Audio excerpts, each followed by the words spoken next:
everybody. So good to be back here. I actually haven't done a YouTube live in like maybe 2 months or something. It's been a while. So, but this one is very important to me. I'm so excited to be joined today with Sara Ramos and all the way from Portugal. You're all the way across the world from me. Yes. In sunny Portugal. And for those of you who don't know Sara yet, she is a learning experience designer and facilitator. She's focused on supporting change, connection, and collaboration in teams. Today, we're going to be talking about her role specifically as community builder at Management 3.0, where she worked for 3 years. And that was a community focused on organizational leaders who were focused on making a difference. Now she's building an offline community, which has been so cool to see you like building this kind of movement up from an idea to an actual physical gathering called Work Together. You can follow that journey and Sara's work at Work Together on Instagram. And that is a co-working event that supports remote workers and freelancers to break this feeling of isolation and feel more connected. So I'm so excited to be talking with you today, Sara. I've known you for several years now and seen a lot of your journey, and have just been so impressed by the depth of work you do and the thought that you put into it. It's really, really inspiring to see. So yeah, just so excited to be here with you today and to learn a little bit about one little part of your journey. There's lots more you can teach us, but we're going to be focused on migrations today and migrating from one platform to another. So anything I didn't share about you, you'd like to share with folks? Hello, first, everyone. That's a good one. Yeah. No, I think in terms of like professionally, that was a good intro. Maybe that I love cooking and I'm studying musical theater. So I'm studying musical theater. My Saturdays are dedicated to school now. Oh my gosh. And that's a hobby, not like a professional ambition, but I love it. It brings me lots of joy, and it's somewhere where I'm just trusting the process and just doing something that's completely out of like, I enjoy doing this. There's no other reason. Yeah. So yeah, we need so much more of that in our lives. Absolutely. That's so cool. I did not know that. I feel like you always are doing something like creative and fun. Yes, lots of people tell me that. Yes. You got to have your hands in lots of things. So today we're going to be really focusing on how you manage this big migration of your community from what was originally on BuddyBoss, which is a WordPress plugin, which if folks don't know, that is something where you have a WordPress website and you kind of add a community functionality on top of WordPress.com. And then you migrated from BuddyBoss to Circle. So can you kind of just walk us back? When was this, and kind of what was that journey like from a really high level view? Yeah. So the process started at the end of 2023. Not the actual migration, but the process of like, we did some research with our members. We understood some issues that we needed to fix, not just with the platform, but in general. So this migration was part of a bigger effort to improve the strategy and the messaging in the community. And that started at the end of 2023. Then we actually did the migration in March of 2024. And that was it. Basically, like in terms of high level timeline, that's what happened. Mm-hmm. So it took several months to make that shift. Yes. You don't just decide one day. Shift. Sorry, go ahead. No, go ahead. Yeah, go ahead. I was going to say the actual shift. So actually, the actual moving was quite fast, but it required some preparation. Yes, and we're going to talk all about what that preparation looks like and is today. Why were you on BuddyBoss originally? Like, what was the thinking around that?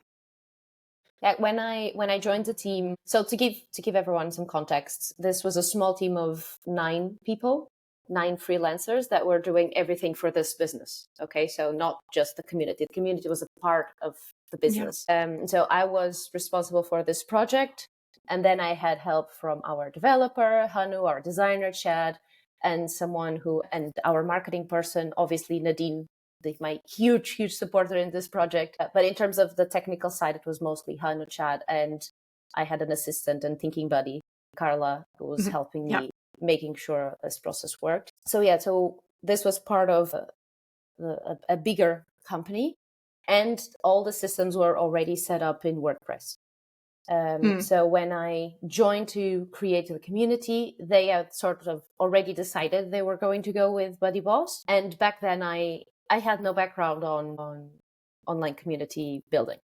So not in this sense, more of gathering people, yes, but not in the sense of having a platform. And so I just said, okay, sure, let's do it. Let's go with BuddyBoss.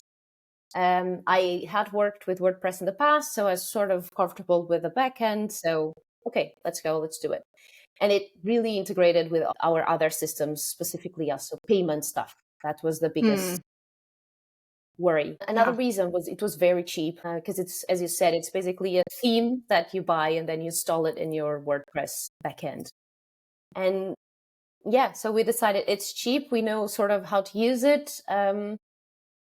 Okay, let's use it. That was it. That was like a whole spreadsheet with features and stuff, but the actual reason was this. Yes, it's so funny because when we work with when our team works with like corporate clients, there's like a year, sometimes a year long, year and a half long like process of thinking about like we need this feature and this feature and this feature and this platform has this one and this one doesn't. But for many founders and creators, it's like, what is the fastest thing I can use to, one, validate that this is worth offering, and then two, that I'm comfortable using. That's, I think for most founders and small businesses, that's probably the most important thing. It's like, are you comfortable using it? So why leave then? What made the shift necessary?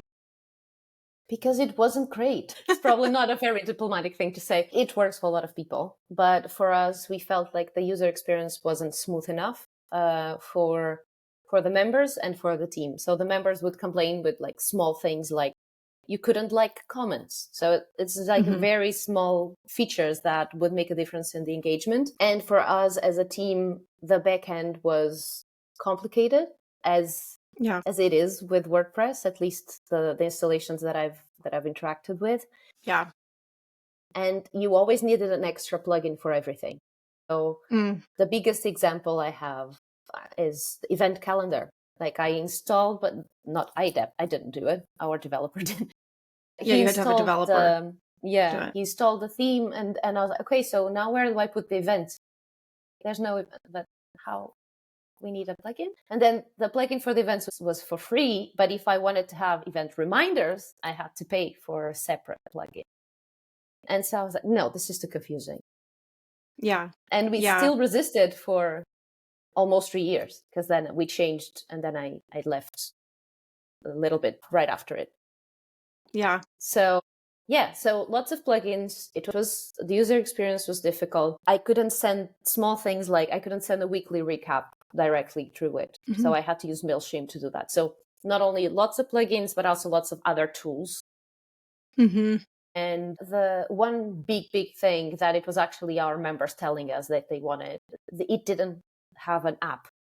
So there is a way to have BuddyBoss as an app, but that made it a lot more expensive, or I wouldn't say a lot more. It's not a lot more, but more expensive than Circle. So with the app, it was more expensive than Circle with all of this sort of complicated tech stack. So it didn't make sense. And we were doing this bigger effort to rethink our strategy. And our biggest goal was to reduce cancellation rate and increase retention, if we want to look at it on the positive. And so we decided, okay, this is the time to make a big change. Yeah.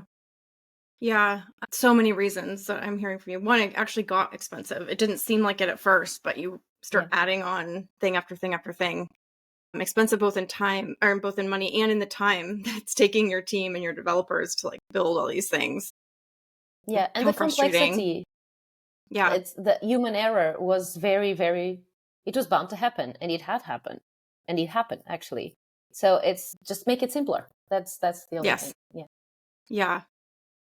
And then, 3 years later, so you're looking at 2023, there's a lot of community platforms on the market. Why Circle? What made it the right platform for Mint 3.0? Yeah. So the flip side of everything I said about BuddyBoss. So it was an all-in-one solution that made it so much easier. Yeah. So less plugins, less steps, less time waste, less human error. It was also a bit more modern. The look and feel, like if you put them next to each other, they're sort of the same, but Circle looks slicker. Yeah. And we had the app that we could use to engage people a bit more, like with notifications and everything that they can switch off. But we have that possibility, and people were asking for it, actually. So it wasn't us like being greedy of like, yes, more notifications for people. No, they actually Yeah. were asking for it. And it was cheaper in the end than adding the app function to BuddyBoss.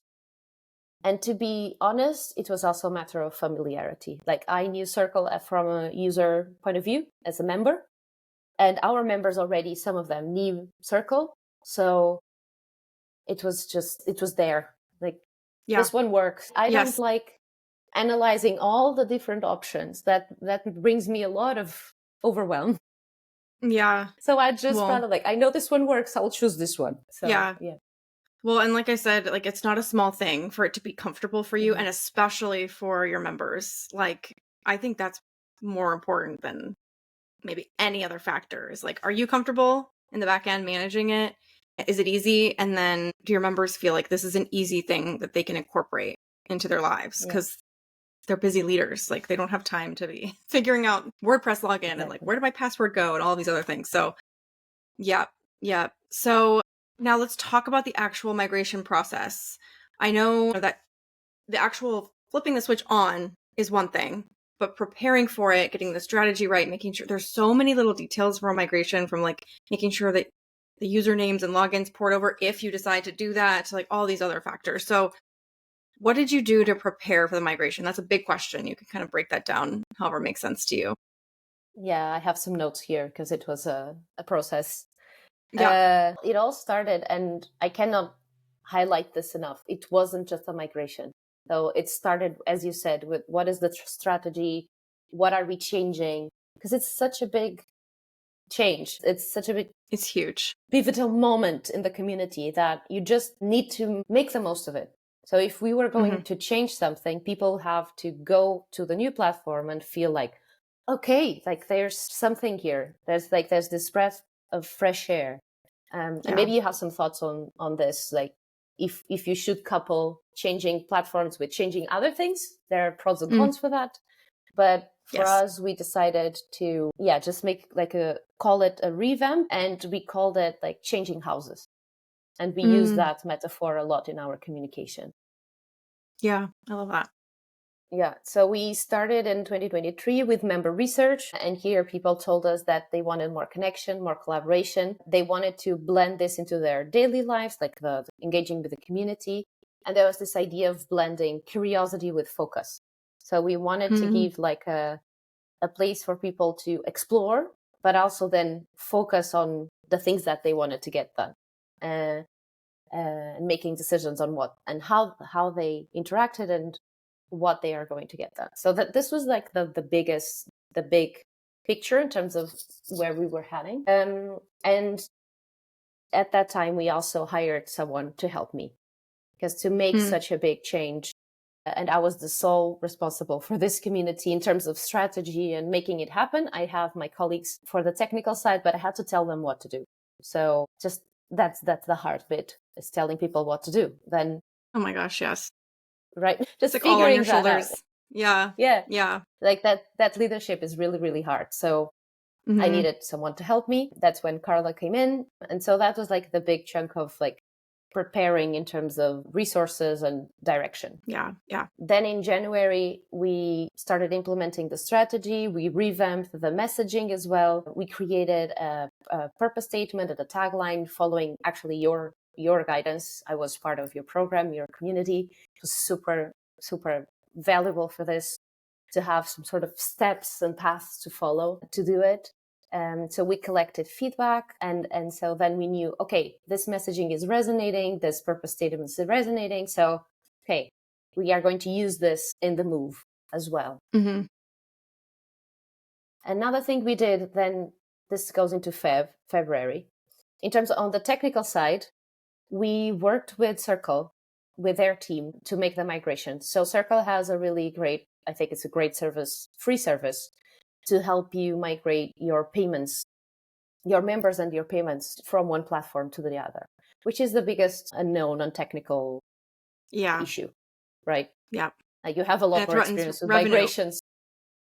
Yeah. Yeah, and actually they don't offer it for free to everybody anymore. So No. just a caveat.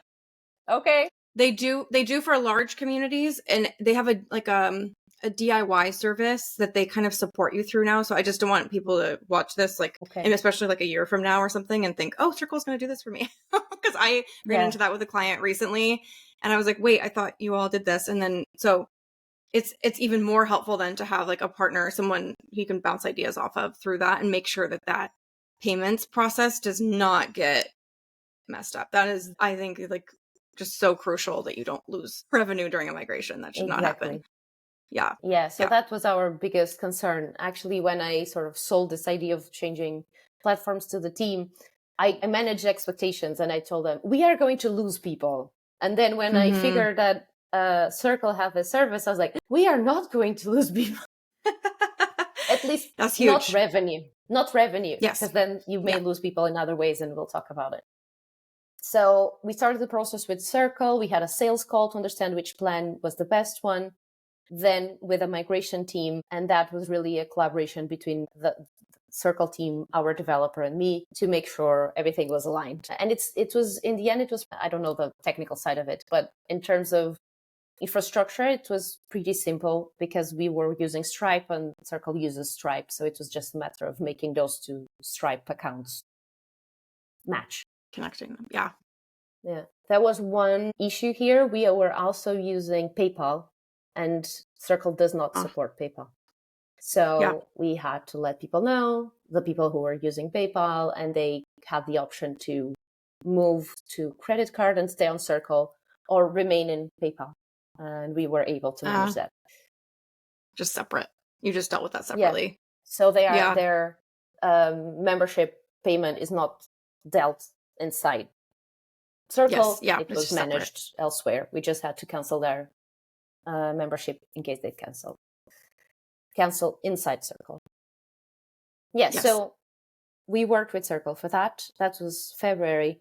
And then we also started setting up the platform. So technical stuff like the spaces, the automations, the tags. We replicated some things we already had in BuddyBoss, others we rethought. And automations, we didn't have automations, so that was a good one. But now we have that. And also the visual side of it, that's lots of assets to create. So many. Yes, lots of assets, visual assets. Yeah, it doesn't seem like it, and then you get into it and you're like, oh wow, every event needs a picture, and most of our posts need images. Yeah. Yes, and you want to make it look good. Yes. You want it to feel like a nice space, and so you need all of this. We were very lucky because our designers was illustrated as well, so he made this really nice visual. That's cool. So that's really cool. Yeah. Another important aspect about the technical side of it, the platform, is migrating the content. So we also wanted to migrate the content from BuddyBoss to Circle. And that Circle doesn't help with. They have partners that do it, which is great. It was outside our budget at that moment. So our developer just had to figure it out, and he did. It worked. It was really good. We were able to kind of post in one group or one, I don't remember how it was called on BuddyBoss, to the spaces on Circle and the people as well.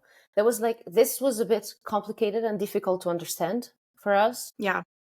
I think probably this was the hardest part, because we had to migrate the members before so that we could connect the posts to the right people.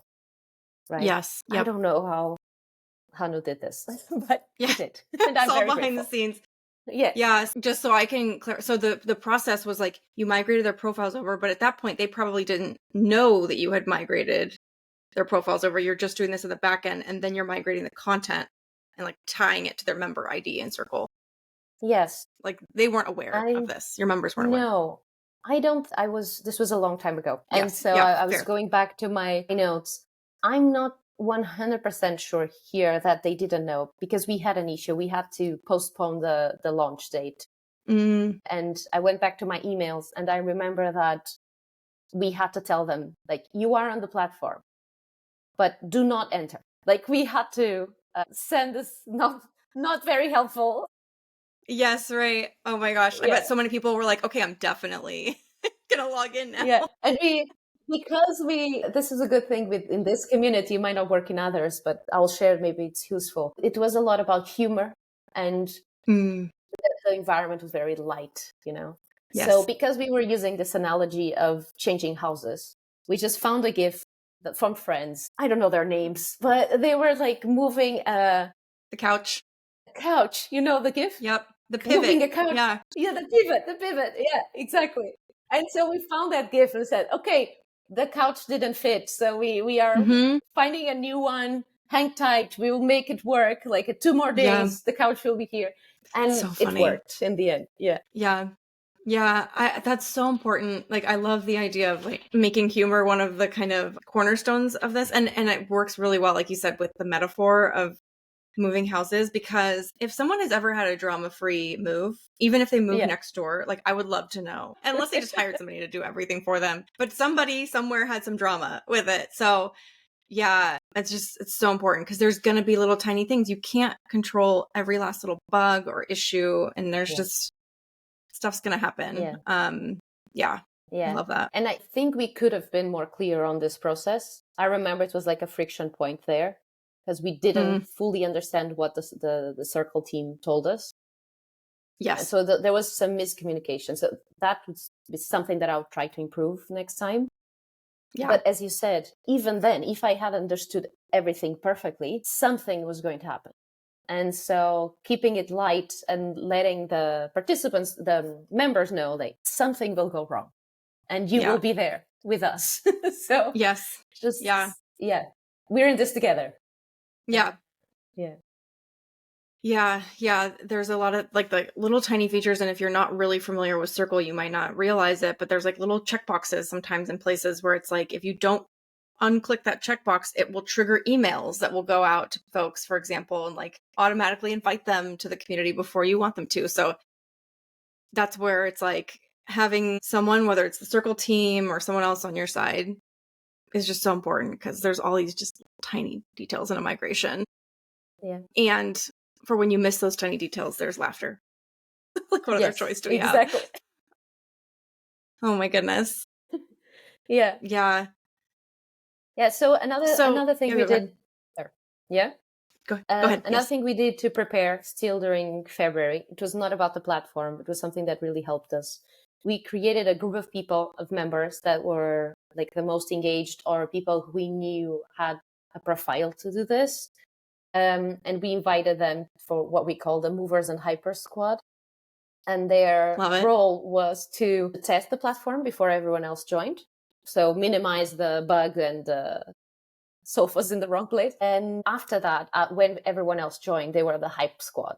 They were tasked with like responding to messages when people sort of either reintroduced themselves or said hello. We had like a thread for that. And so their role was to be those people. Because that was one of our initiatives to start like distributing leadership in the community. Because until then, it Mm-mm. was pretty much me doing everything. And we had a few like event hosts, but everything else was me. And we wanted to start changing that. Yeah. So you like kind of engaged these people ahead of time. They knew that this was going to be a role that they were going to be playing, and they like raised their hands and said this was something they wanted to do. Yeah. And we Yeah. sent them personalized emails with personalized videos. We told them why they were chosen. Like we said, this is your superpower. That's why you are being chosen. Like you're either very organized or you're very kind and empathetic, or you always Mm, share with vulnerability, or and we made them feel really special to do this. And we tried to be like as clear as possible about the expectations that we have for them for this role. And we had a kickoff call and a private channel for see if I them. sneezed. Sorry, I sneezed, so I went off camera for a second. Yes. Oh, you did a kickoff call with them. Okay, excellent. Yeah, so there was like an actual like kind of community inside of a community through this migration process. Yes. That's really smart. Yeah. Yeah. Yeah. Then, so now we're reaching the end of February. That's when we told members that we were going to make the move. So we only told them 1 month in advance. I don't know if it was enough time or too much time. I really don't. I don't have a point of comparison. So maybe here you can add some light. What we did to communicate to them, we used email, so a simple email to tell them. We had a sequence, and we also communicated publicly on LinkedIn. So we wanted to catch their attention that this was happening. We tagged lots of people. And we also wanted to create buzz around the community for new members to join. So they were like excited, like, oh, okay, they are improving the community. Like maybe I should pay attention to this. So this was the two ways we communicated to them. And then the big day came and they came into the community. So that was it. Yeah.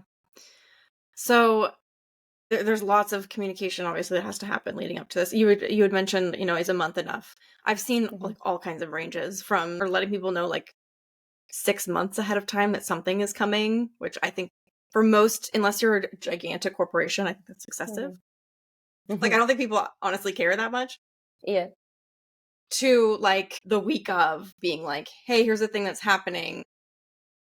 I think that's a little too short. I think a month is a really nice amount of time to get people kind of aware that something's happening, giving them the guidance through the exact steps to take, and then getting them into the platform. I think anywhere from like 2 weeks to a month is probably ideal, especially for a community like this. So yeah. Well, then you let people into the community. Was there any kind of, I know you were posting things on LinkedIn, was there any kind of like extended launch period beyond that, or like planned activities to kind of celebrate this, like a housewarming kind of a week or something like that? Yeah, that's exactly what we did. We did a housewarming party. Nice. Because there was, in this community, we did lots of online parties, and they were always very well attended. People loved them. And we had already planned to do a party. But when people joined, we had a thread with like welcoming them and asking them to say hi. And someone wrote there, so now you need to throw a party. And that was like a perfect opportunity to say, maybe who else wants a party? And like, we already intended to do it, but because it was a suggestion from the members that we could use it in the communication, saying like, okay, so you wanted a party, we are throwing a party. So that was really good. And then so we have the hype squad, like answering to comments, posting posts as well. They were also posting welcoming posts. And then we did for several weeks, we did a tip a week about the platform. So how to turn on dark mode, how do you manage your notifications, how do you sign up for events. So kind of, we made it, again, using humor, how helping people learn how to use the new platform. And then we celebrated milestones for members on the platform, because that's another thing that we talked earlier about revenue. But although the members are on the platform, they are in the system, they need to log in to show up in the directory. Right. At least it was back then. And so we were really like trying to make people do it on email, because that they weren't on Circle, but we were also creating hype for people in the community. So like, oh, there's already 50 of us, there's already 70 of us. And then we celebrated the 100 milestone. So to keep this momentum, like, oh, this is happening, this is exciting. So we did that in the platform. In terms of activities, we kept the normal activities, that the rolling activities that we had. We made sure that we already had 3 months in advance planned in the platform when people joined, so they could immediately sign up for all the events when they were exploring. Yeah. We also had to engage the members who were not on the platform yet. So at this point, we had 2 tracks. And for those, we kept our old weekly recap system. So they kept getting the weekly recap through MailChimp. Okay. And here we had like a big banner saying, if you don't take action, you're stop hearing from us. And again, we made it use humor, saying like, here's everything you're missing out on, like kind of making a joke out of it. And we stopped that in end of June. Okay. And so 3 months. We had 3 months.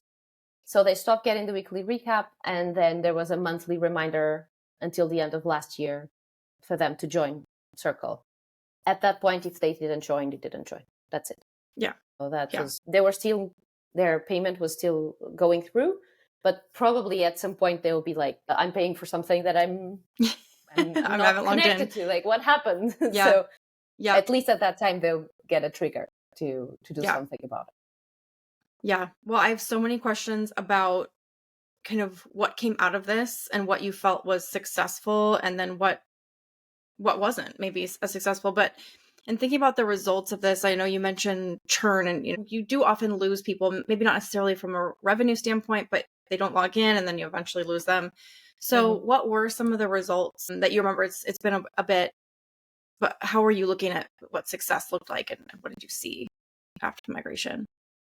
Yeah. So yes, we were focused on churn, but we wanted actually to focus on retention. So to have this like positive perspective to it.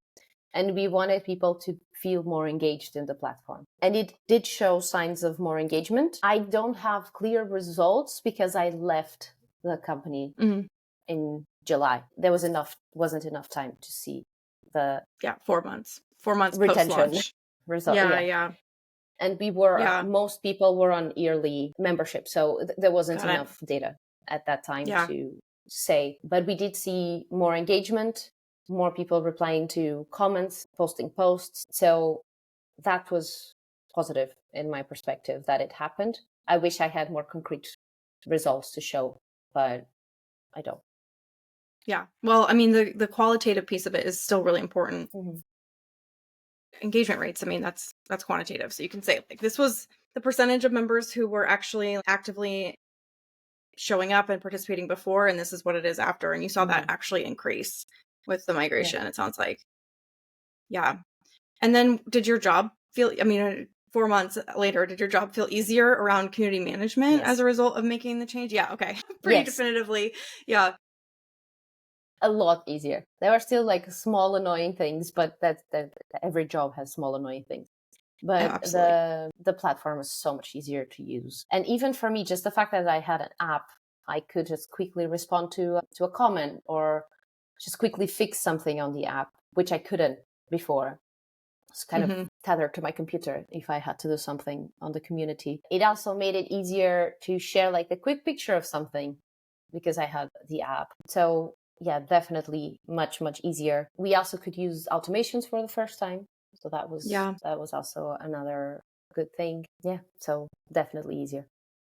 Yeah. You got to just like step back a little bit more and not have to be in the mess of the back end management. Yeah. Well, you've talked about a couple areas where you're like, I would recommend, getting more clear on some of that migration process, but are there any, we won't call them mistakes, we'll call them like lessons that you learned that you would want someone else to avoid if they were going through the same process? Anything you would share as advice to somebody else? Yeah. I think definitely being clear on the technical process of like exactly when everything happens and how. Yeah. Having a very clear timeline with whichever partner you choose to have to do this, and have a partner. Because the technical side of it, unless you're in a big corporation and you have developers available to you, but even then, I'm not sure how that would work without Circle's help on the payment side. Hello? Can you hear me? I can hear you. Yes. There's a bit of a delay in your videos, a little bit frozen. Okay. Oh no. Yeah, that I'm getting. I'm sure it'll catch back up. Message here about that. But if you can hear me, I can just. You're coming back. Yes, I can hear you. Yay. I can hear you. Okay. So yeah, I would say like my biggest so getting technical help and a partner. It sounds like also. Oh, go ahead. Go ahead. No, that's a delay. You go. You were responding to me. Okay, I'll jump in now. I think we're back. All right. Yeah, you were just mentioning how important it is to have both a technical partner or maybe someone to guide you through that process, as well as it sounds like, Carla was so important from like a thought partner perspective, and having someone else to just get out of your head on all the details of this and get it all out. I remember you sharing when you were going through this process that you and Carla had created this like big board, which is like a virtual whiteboard, and it had like all of the things that you needed to consider as part of the launch, just like getting it out of your head onto a physical space. And then you were like moving those things around on the mural board as you were going. I remember how important that was, and like the weight that was lifted from you as you were going through that process. Yeah, that sounds really, really important. Anything else you would add? Yeah, just a good dose of humor. Yeah. Yeah, I remember on that same board that you're describing. Yes, it was very, very helpful. We had this sort of joke between us, this GIF. It was like a little mouse that said, "Take a chill pill." It was just like, like get it done. Don't try to make it Mm-hmm. super perfect because it will never Yeah. be. Just get it done. And it was our reminder to ourselves to be like, it's okay. This is complicated. Mm-hmm. That's lots of moving parts. Things will go wrong at some point. That's okay. So I think having that expectation, manage those expectations with yourself. Yeah. Yeah. I mean, you've touched on this a little bit already, but what do you think are the most significant things that you did that made the most positive difference in this migration process? Yeah, apart from getting help, I think the fact that it was integrated in a larger revamp, I think that was Yeah. very positive. Yeah. So you would recommend that, like revisiting your strategy while you're doing the migration. Yeah, Yeah. maybe start that before, because otherwise it's Yes. too many things to do at the same time. There will be an overlap on those timelines, but maybe start before with a strategy revamp. Research to really understand, like, why are you moving for the members? Mm-hmm. Like, what is their... Yeah. So that side, I think, was successful. Another thing, the movers and hypers squad, Oh, yeah. that really helped as well. I think that if I were to do it again, I would invite less people, so a smaller group of Mm, people, and establish even clearer expectations. I think we had around 12 people for a okay. community of just under 300 people. Mm-hmm. I think maybe I would have maybe 5, because there were so many people. You know, when it's everyone's job, no one does it. Yeah. It Yeah. was a Yeah. bit like that. So if we had I see that 5 all the people time.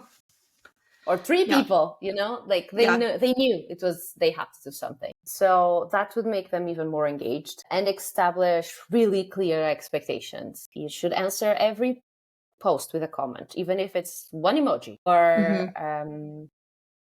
that sort of thing. Look, or you are expected to test the platform and record a video while you do it. Like being very specific. And we had instructions for how to test it and everything, but I think we could have been more clear. Mm, So whatever level of clarity makes sense to you, I think, yeah, think about that, making it very, very clear. yeah. And go a little farther than you even think. You probably need to. Yes. It's so Yeah. interesting. We have a volunteer program as part of the CMJ community, and we've had it for 5 years now, and just I think we finally got it to a point after 5 years of refining it to where like we have the amount of detail we need, and that amount of detail includes standard operating procedures for every task even that we're asking people to do. So if we ask someone to record a video, of like going through the app and going through their experience with it, I would record a Loom video of myself going through it so that they have, like that is a level of detail that people often need. They want to help, but they often don't know how exactly to help. So that's like really just an act of you being clear, and then they can be more generous with you because you've been more clear with them. Yeah. And there was an interesting dynamic here, because we sent such a nice email at the start to invite them. I think they Mm, kind of felt like they had to do it. And some people, like, they said, yes, I will do it, and then never did anything, which I understand. People are busy and it's fine. No judgment at all. But obviously that brought us some uncertainty, like, what is happening? Who is helping? And that's why I say, like, a smaller group that was extra clear on how much time they would spend. They understood they could say no. They would not let us down if they said no. So really managing these expectations, that would make even a bigger impact. And then the last thing, just staying flexible and communicating with participants, the members. Something will go wrong. And so just bringing them in. They don't need to mm, know all the details, obviously, but it's okay to say, oops, we're waiting 2 more days. Because I know some communities are like crucial for someone's day to day. Like, I understand that. I don't think that's the reality for most communities. So this is something that people take a value out, but if they don't have it for 2 days or 3 days or a week, it's okay. So yeah, just having some perspective there. Yeah, and not setting these deadlines that have to be so rigid that you are like falling apart in the process. It's so important. Thank you so much for all of this insight. I mean, I'm sure we could keep talking about this for a long time, but Yeah, it's Friday night for you. So I want to let you it is. go enjoy your Friday night and not talk about communities anymore, talk about community management anymore. Any last words of wisdom or thoughts before we wrap up here today? Yeah, there was someone on Instagram when you posted about the live saying like, yeah, just do it. You will never regret it. Yeah. That's basically the takeaway. Yeah. At least from my experience, at least between these two platforms, I can speak for all the platforms. It really made our lives easier, the work more enjoyable. And in the end, like, your work as a community builder can sometimes be so hard on logistics and also emotionally. Just make your life easier. And that will show on the way you interact with the members as well. Yeah. It's so interesting you say that. I actually had someone reach out to me, I don't know, a few months ago, and they had said that they were actually on BuddyBoss, and I thought about you, and they were like, well, I've built and developed all these custom things over so many years that I don't want to, it's almost like you've invested Sunk so cost. much. Yeah, sunk cost. That's exactly what, yeah. And she was telling me like, I can't make the switch, but it's like, but that is, sunk cost is a fallacy. Like, it's not, it's just in our heads, but the ease, I mean, that you're even explaining that you got, and just like letting go of, yes, you spent all that time building custom plugins and setting everything up, but you don't need to keep going with that. It's not necessary. It's just so important. Let there be ease in this work. Unless those plugins are working like perfectly for you and the members, and they weren't. She was very unhappy. So then do something. Yeah. Change it. Yes, absolutely. Well, Sara, thank you so very much for taking the time to share with everybody here. If you all are looking for anyone to support you through your organization, through any kind of big transformation or change, creating more connection and collaboration on your teams or with your communities, Sara is the girl to reach out to. She's now taking on freelance clients, and anybody would be so lucky to get to work with you. So wishing you the best of luck. And how can people stay in touch with you? Yeah, so on LinkedIn, that would probably be the best place. I would love to connect with people, even if they just want to ask more questions about this. I can help. And I also want to say that your support in the community and with the course, the Engage Your Online community course, that was really, really important for this process. So if you're watching this, you should get on Carrie's community. Your life will be easier. Thanks. Thank you. We do put a lot of work into that. I will say it's not like it's the strategy work that we focus on. Yeah. Yes. That you were talking about. It's not like we're going to hold your hand through every step of a migration. That's where like a partner is going to work on that with you, which we do offer that as a service too for different kinds of migrations. But like getting that strategy right first, I think gave you and the team so much clarity. And that's what we guide folks through in the CMJ community. So yes, I welcome anybody to join us. Well, again, thank you so very much. I want to let you go enjoy your Friday evening. And I'm sure we will be talking very soon. Thank you so much. Thank you, Carrie. Bye. All right.